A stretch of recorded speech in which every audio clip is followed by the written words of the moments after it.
room here and stole the latest paper. Is this the latest paper? I don't know. This is August 29th. Yes, today.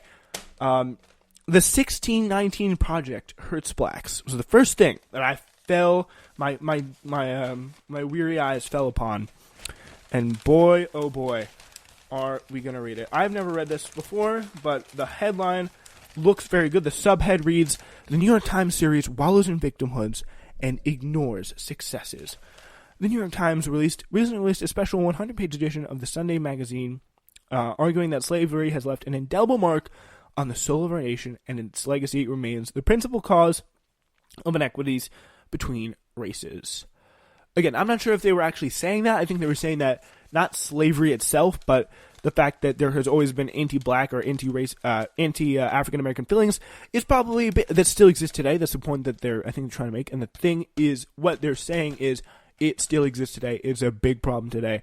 Racial feelings are a big problem, and slavery obviously started that. The initiative is designed to show that whites have always been and continue to be the beneficiaries of both slavery and its attendant institutional racism, and blacks the perpetual victims. Yeah, it seems kind of obvious. I don't think there are any blacks coming out good when they're enslaved. The thesis is the consensus of nearly 20 black scholars. By the way, this is from Robert L. Woodson. This is the consensus of nearly 20 black scholars, poets, and artists who contributed this issue of the Times Magazine, and will be the mantra of subsequent media coverage as well, and various speeches by left-leaning politicians. Most dangerous of all, the Pulitzer Center has packaged the Times Project as a curriculum for students of all ages that'll be disseminated throughout the country. And again, there's a lot of things that we need to know, because again, for years, the legacy of slavery has been systematically left out of U.S. education, and people don't know really how bad it was. And especially in the aftermath of slavery, through the period of Reconstruction, the impact of the Ku Klux Klan, et cetera, et cetera, et cetera, that stuff is often, we know what it is, but we don't know the specifics. We really do not know how bad it was. And that's because of, and obviously that varies in different states. Those who cherish the founding vision and values of our nation have critiqued the central premise of the 1619 Project. Pretty much those who feel a little uncomfortable about the topic, if you know what I mean. But the criticism should also be voiced by leaders within the black community whom the project purports to represent. Maybe it's not, because it actually, they agree with it. That could be a little bit, that could be what's going on here. Maybe they agree with what's being said. Could possibly be the case. I don't know. So the most devastating aspect of the project narrative is its insinuation that blacks are born inherently damaged by an already prevailing racism, that their future prospects are determined by the whims of whites. Again, I haven't obviously read the full project, because I don't unfortunately have the entire subscription to the New York Magazine. It definitely seems very good. I read the essay by Nicole Hannah-Jones, I believe her name is. That was very good. And it should, I would not put it past Mr. Woodson here to completely misrepresent the project, but the idea that the 1619 Project hurts blacks by exposing the fact that what was done to them in a fuller reality, it's just there's something else going on here. I think it's very, very very, very apparent. Through slavery and discrimination, and discrimination are undeniably a tragic part of our nation's history, America has made strides in its long and torturous journey to realize its promise and abide by its founding principle. The best way to continue that advancement is to teach people inspiring stories of those who have achieved in spite of prejudice and bettered the nation. That's what we thought, and that's led to what we see today. And we all hear about Thurgood Marshall, we hear about Rosa Parks, Martin Luther King, and all the bad stuff it's just looking at history through absolutely BS rose-colored glasses and ignoring some of the major systemic problems that exist today. It is a big, big mistake. Barraging minorities with constant reminders in juries of the injuries ancestors suffered, and by the way, probably people not too distant from them, their grandmothers, probably victims. There's probably stories that every black household has of injustice that is very, very clear and very, very present, which is really ridiculous to kind of put off. in the way that he seems to really want to do here. In truth, even during the worst periods of oppression, there were blacks who were in slavery but not of slavery. They maintained a strong moral code and belief in self-determination and mutual support that allowed them to rise despite their enslavement. There are men and women who were born slaves yet died millionaires. That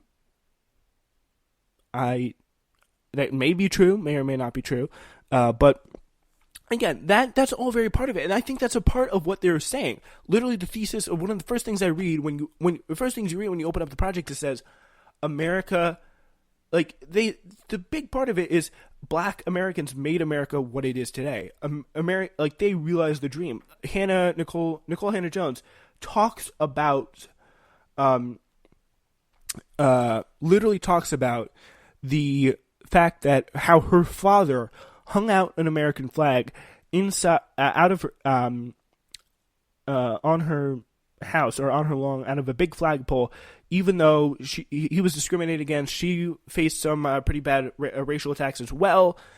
That is a big testament to the kind of, and I think it's a very accurate look of some of the struggles that Black children have to grow up with, grappling how they feel about America, and the fact that they have appreciated America to the fullest and will continue to do so. All that, I think, is not only present in Black American culture today to a large degree, but is also, I think, very representative of how of really the content of the project. That's very, very good. I think very, very clear throughout the project. Where was I? Even in the area of legislative segregation and discrimination before the Civil Rights Movement, Blacks tapped into entrepreneurial legacy to launch thriving enterprises, including hotels, banks, hospitals, dental schools, insurance companies, and even a dry dock and railroad company. In fact, the Black business district of Durham, North Carolina, was widely known as Black Wall Street. The spectrum of self-achievement is a powerful refutation to claim that the destiny of Black Americans is determined by what whites do or what they did in the past. And again, I think that's all there. There are people... Everyone knows that, but we all have gotten the idea of rose-colored glasses, this rose-colored glasses look of history and the way things were always great, or well, not obviously always great, but the fact that Black Americans rose past them. But I think we have not paid attention to the fact that really the resistance that whites have done, especially during the times of Reconstruction, the intimidation that was placed at every point. There's a whole hidden aspect of this that a lot of people don't know. We know the fact that many Black people were successful.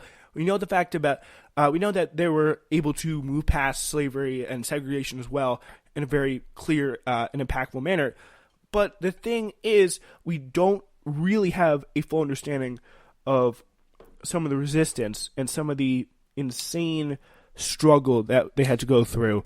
And I think that's why this project is so, so valuable. And that's why this article is so, I think, really just misplaced and kind of not really understanding the entire project, which I would be very, very, very surprised if he read. To paraphrase C.S. Lewis, the article ends, some prisons have locks that are on the inside.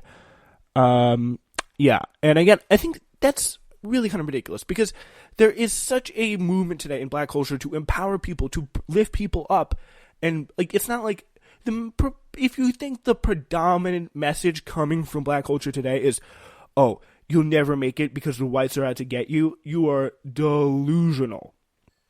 There is obviously a part of Black culture that talks about racism and talks about the way things are and some police brutality, things like that, systemic racism that is still very much present in society today. I think that he would hopefully admit to that much. But there is such a good and empowering message, especially today in the culture, that is really hard to ignore and criminal, I think, to ignore, especially in a major piece like this. That's all the time we have for today. Hope you enjoyed today's episode. We will see you this Sunday.